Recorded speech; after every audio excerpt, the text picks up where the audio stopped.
This is an unusual video. It comes from Barn Close in Church Road to the southwest of Brunel's Watcombe estate, his retirement plot, where he was a distinguished member of the landed gentry. Here we have two private homes. In September 1851, Brunel arranged all his estate workers to have a 5-day holiday in London so they could visit the exhibition at Crystal Palace and also see other attractions, including the British Museum and the Thames Tunnel. Brunel met the full cost of this trip to himself and paid for their wages as well. So Brunel was starting to build houses to house his workers. And he built houses to a model design approved by Prince Albert for the estate workers. It was referred to as Barn Close because there had been a barn on the site. Brunel completed 4 of the 10 that he planned to build. And it is interesting that this was prior to the building of his own house.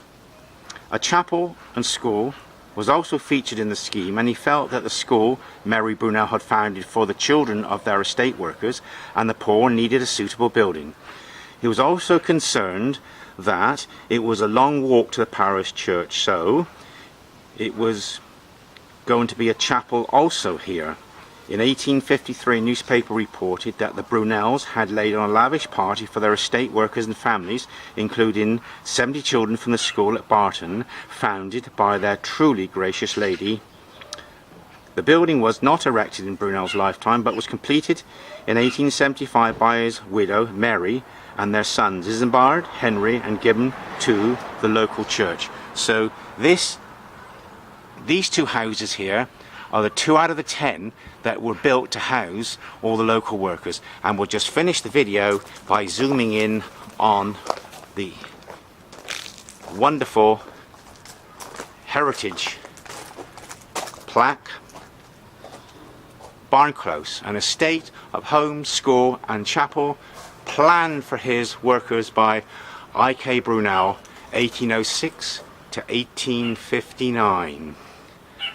So we've got a Brunel relic house designed for his workers, similar to what he did at Swindon. He had scores of houses built at Swindon to house the workers who were building the locomotives.